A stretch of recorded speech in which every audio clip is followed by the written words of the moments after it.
Hey there, welcome to day 2220 of What's She Up To Now. Sharon Horne-Ellstrom here, discussing a couple of pieces of content that I create every day. One is for the Let's Grow Annual Challenge. G in our growing process is for goals. And so we talked about, of course, SMART goals. And the one cool thing about traveling and having these super fancy visual aids is you don't need any technology. So I can take it with me on the road. Are they fancy? Are they awesome? Are they the same thing as anybody else would create, except if they're fancy bells and whistles, then that means I have to bring different types of technology with me. And I don't want to. I want to keep things simple. Why? Because I've learned the older I get, we need to keep things simple in order to build and grow and supersize. So many gurus and mentors and coaches overcomplicate things, and they do it so they can have their own method to sell you, when the truth is, most everything is a 4 or 5 step process. Almost anything we do in life can be broken down into a 4 or 5 step process. And that includes supersizing your business. Now, I will admit I was guilty of this as well. The first Supersize Your Business, I did a treasure hunt at the beginning of my Facebook group page, or I think it was a Facebook group page. And it had like 27 different steps to supersize and grow your business. Now, do you need 27 steps? No. If you broke everything down into teeny tiny pieces, it's actually probably hundreds of thousands of steps it takes. But why would you want to do that? If you look at a giant list of steps and things you need to do, and you're on step 1 or 2, it seems overwhelming that you couldn't do it. But if you have a 5-step process and you're on step 2, wow, I am 20% of the way or more to creating what it is that I want, or succeeding with this process. So that's why I think the more mature we get, the more experience we have, and the older we get, we understand the power of keeping things simple, effective and simple. And that's a topic for another day, but it applies to my visual aids. And I actually acquired a new skill, because now I can write backwards.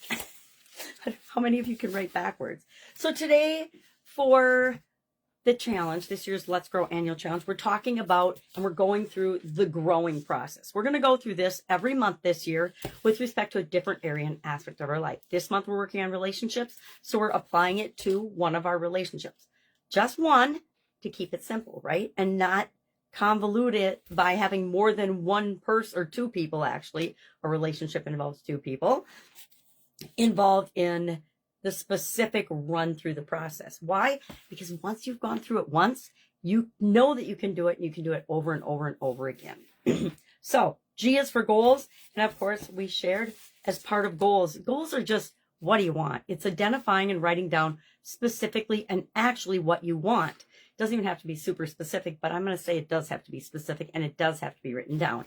And we're using the SMART or SMIRT framework after we decide what we want, to make it more concrete, and to make it more achievable, and to make it more realistic, and to be able to measure and know if we're getting there or not. We did an entire year of goals last year as our annual challenge. We did one thing every day to get what we want in life and to get our goals. And again, I broke it down into different areas and aspects of our life. Why?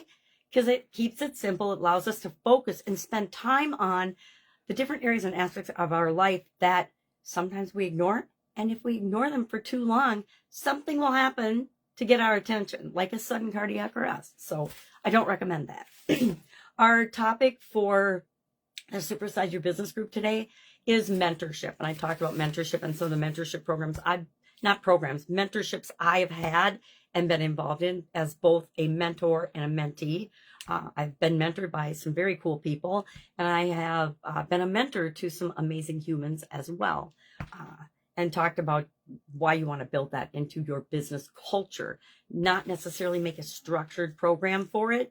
I've seen very few of them that really stand the test of time and are successful, unless they're built into the culture of the organization. Then they do. All right. That's all I've got today. Again, I'm traveling. Will be for a while. But if I can help you in any way, just ask, right? One of my biggest challenges in life has been asking for help, or asking. And so that's why I encourage people to know, hey, you can ask me, because I understand how hard it is to ask. And I guarantee if you reach out to me, I'm going to find a way to help you. All right. Have an awesome day. And I will, of course, be with you tomorrow.